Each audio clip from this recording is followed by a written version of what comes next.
मित्रांनो, एका दमदार नेतृत्वाचा अंत झालेला आहे आणि एक वादळ शमलेलं आहे.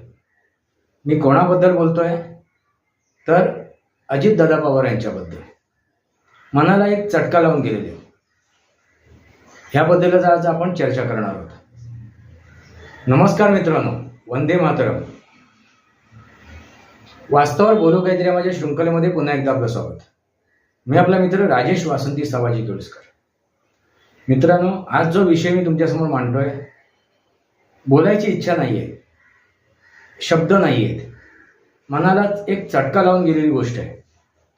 मित्रांनो, असं मी का म्हणतोय, कारण एखाद्यामध्ये परिवर्तन होत असतात ना, आणि वास्तविकरित्या तो नेतृत्व करण्याच्या लायकीचा बनत असतो. नेतृत्व असावं तर असं असावं असं एक उदाहरण बनत असते, आणि त्यानंतर अचानकच असा त्या नियतीचा घाला त्याच्यावरती होतो.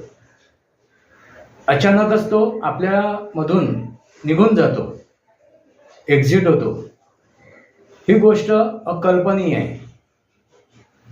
आपल्या मनाला ती पटत सुद्धा नाही, रुचत सुद्धा नाही. मित्रांनो, अशीच एक घटना घडलेली आहे. तर एका वादळ एक शमलेलं आहे, शांत झालेलं आहे, आणि एक दमदार नेतृत्व आपल्यामधून गेलेलं आहे निघून. दमदार नेतृत्व हा शब्द जो वापरला आहे ना मित्रांनो, तो वर्तमान काळातील ह्या अजितदादा पवार यांचं होतं. म्हणजे या काही वर्षांमध्ये जे काही आपण बघितलं त्यांचं नेतृत्व, ते नेतृत्व त्यांचं दमदार होतं, एक वैचारिक पूर्ण होतं, एक त्यांच्याकडे विचारधारा निर्माण होत होती.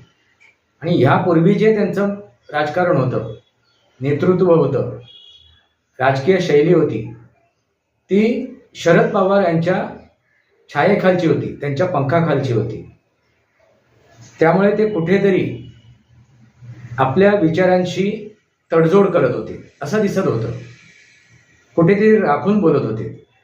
पण ज्या वेळेला त्यांच्या हातात ते नेतृत्व मिळालं, भले त्या काकांची गद्दारी केली नाही केली हा प्रश्न नंतरचा आहे, आणि कोणी कोणाशी गद्दारी केली, त्या अजित पवारांनी आपल्या काकांची गद्दारी केली की काकाने अजितदादांची गद्दारी केली, हा एक वेगळा विषय आहे मित्रांनो. पण जे काय घडलं आणि त्यांनी नंतर जे नेतृत्व स्वीकारलं, ते सूत्र स्वीकारली, त्यानंतर ज्या प्रकारे त्यांनी नेतृत्व केलं त्या पक्षाचं, त्या संघटनेचं, आणि या सरकारमध्ये ते सामील झाले. वर्तमान सरकारमध्ये गेल्या 2.5 वर्षामध्ये त्यांनी जे उपमुख्यमंत्री पद, ज्या प्रकारे त्या पदाला न्याय दिला, त्या पदावरती आरूढ झाल्यानंतर आपल्या इतर नेत्यांना न्याय दिला, त्यांच्याशी सलोखा ठेवला. सर्व पाहता तुम्हाला एक वेगळं राजकारण पाहायला मिळालं असेल, जे राजकारण शरद पवारांच्या अगदी विरोधात होतं, म्हणजे उलट्या बाजूचं होतं, उत्तर दक्षिण असं म्हणायला हरकत नाही. आणि असं एक नेतृत्व, असा एक आगळा वेगळा बदल या राजकारणातील आपल्याला पाहायला मिळालं होतं. त्यामुळे हे दमदार नेतृत्व हरपलेलं आहे. त्याबद्दल मला दुःख होते मित्रांनो.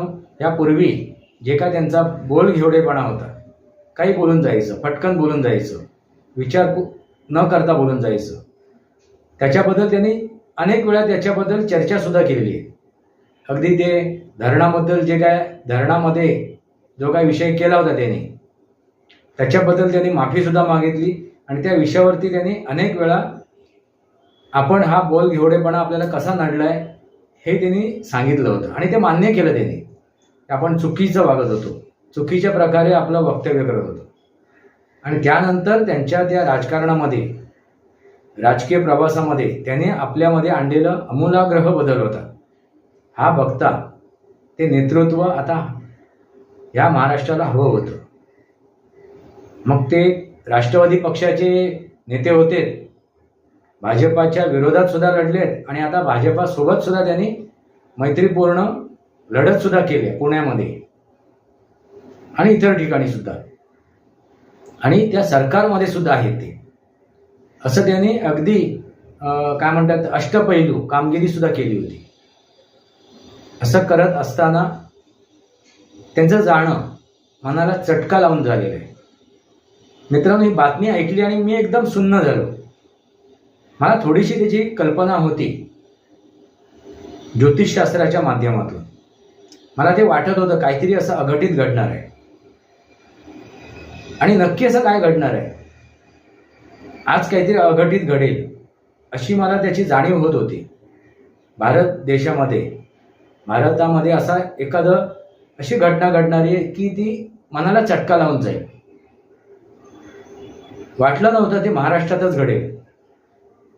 आणि ही अशी एक व्यक्ती, नेतृत्व करणारी व्यक्ती आपल्यामधून निघून जाईल. त्यांचे विचार काय असतील, विचारांमध्ये काय तफावत असतील, आपल्याला पटतायत न पटतायत, रुचतायत न रुचतायत, ही गोष्ट वेगळी आहे मित्रांनो.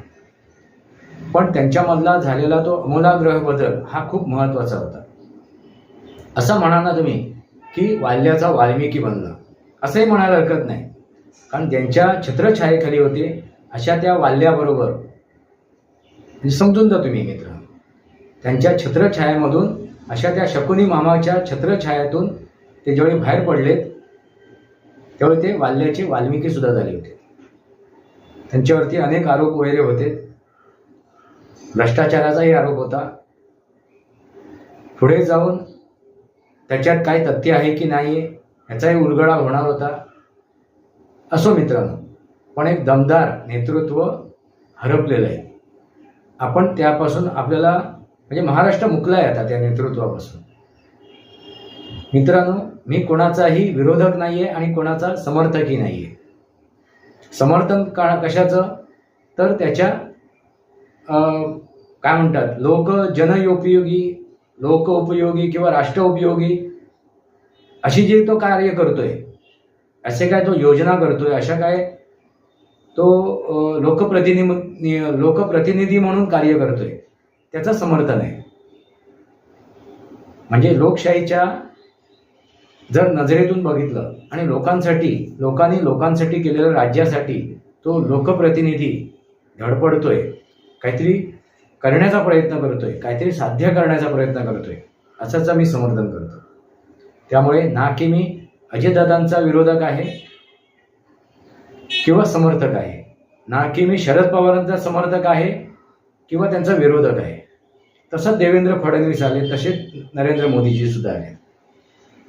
त्यामुळे आज जे मी बोलतोय ते बोलताना मन गहिवरून आलंय मित्रांनो. कारण आमूलाग्र बदल घडत असताना ही झालेली घटना ती मनाला चटका लावून दिलेली. शब्द नाही मित्रांनो माझ्याकडे. त्याच्यावरती आपण एक वेगळा व्हिडिओ बनवू, त्याच्यावरती चर्चा करू, त्यांच्या व्यक्तिमत्वाचा, त्यांच्या झंझावाताचा, त्या वादळाचाही विचार करू, जे वादळात शमलेलं आहे. मला आता जास्त बोलता येत नाहीये. अश्रू डोळ्यात दाटलेले, अगदी मी मनापासून सांगतोय. अजितदादा पवारसारखी ती व्यक्ती आता हवी होती या महाराष्ट्राला. त्यांचं नेतृत्व हवं होतं, ते दमदार नेतृत्व हवं होतं. ते वादळात शमलेलं आहे. हेच ते वास्तव आहे मित्र. त्याच्या मागे घातपात होता किंवा आणखीन काय होतं हे येणाऱ्या काळात आपल्याला समजून येईल. त्याच्यावरतीही मी चर्चा करेन. पण आज मी इथेच सांगतोय, त्यांच्या त्या आत्म्याला शांती लाभो, त्यांच्या त्या पवित्र आत्म्याला शांती लाभो अशी मी परमेश्वराजवळ काय करतोय, प्रार्थना करतोय अगदी मनापासून. शब्द माझ्याकडे नाही आहेत, आणखीन काय बोलावं, शब्द सुचत नाही आहेत. शब्दकोशात अनेक शब्द आहेत पण त्या सुचत नाहीत. तर त्यांच्या त्या पवित्र आत्म्याला शांती लाभो, त्यांना सद्गती मिळावं. कारण त्यांचा जो अंत झालेला आहे तो अकाली मृत्यू आहे. आणि अकाली मृत्यू होऊ नये कोणाचाही, अशी माझी इच्छा आहे. पण शेवटी काय करू शकतो, आपले सुद्धा हात तुकडे पडतात.